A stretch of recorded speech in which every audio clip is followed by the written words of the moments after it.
नाज़रीन अस्सलाम वालेकुम। मैं उम्मीद करती हूँ आप सब खैरियत से होंगे। आपके दुआओं से हम भी खैरियत से हैं। जहाँ रहे आप लोग के साथ खुश रहें। रमज़ान शरीफ आने वाले हैं। मैंने ये सोंड भुनी है, 1 पाव सोंड है। जो अदरक होती है, अदरक को सुखा के उसको फिर हम बोलते हैं सोंड।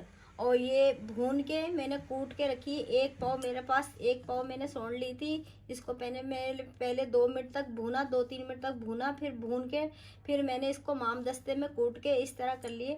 अब इसको हम ग्राइंड करेंगे। आप एकदम डायरेक्ट ग्राइंड नहीं करें आपकी, वरना जो है ना मशीन की ब्लेड वो टूट जाएंगे। मेरे साथ ऐसा हुआ था, मैंने एक दफ़ा ऐसे ही करा था, मेरा ब्लेड टूट गए थे। तो आप पहले माम दस्ते में कूटें अच्छी तरीके से, फिर जो है ना ग्राइंड करें, इसलिए क्योंकि ये सख्त बहुत होती है। चले ग्राइंड करते हैं। फुल प्याली नहीं भरेंगे हम, फिर हमारी मशीन चलेगी नहीं। बस आधी प्याली हम भरेंगे, बस इससे ज़्यादा नहीं डालेंगे वरना हमारी पिसेगी नहीं।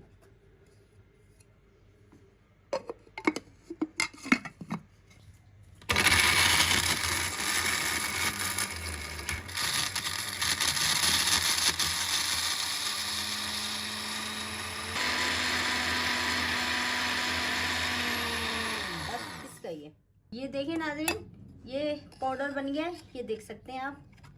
ये देखें, इसमें हम थोड़ी थोड़ी अपनी सोंड पीस लेंगे। पीस के हम सारे ऐसे रखते जाएंगे। ये देखें, बहुत अच्छी हमने घर में अपने सोंड का पाउडर तैयार कर लिया है, और सबसे अच्छा बेहतरीन। और रमज़ान शरीफ में बहुत सारी चीज़ों में इस्तेमाल आता है।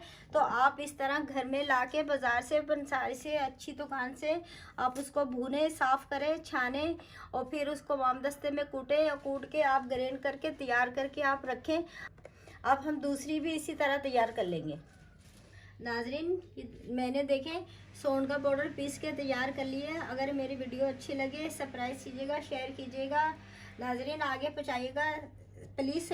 आप इस तरह घर में लाके भून के कूट के आप ग्राइंड करके इस तरह आप स्टोर कर सकते हैं। रमज़ान में आपको बहुत सारी चीज़ों में, आप सबको मालूम है, इस्तेमाल होता है। आपको बहुत आसानी होगी। यूँ ही घर से निकालें, यूँ ही इस्तेमाल कर लें। नाज़रीन अल्लाह हाफिज़।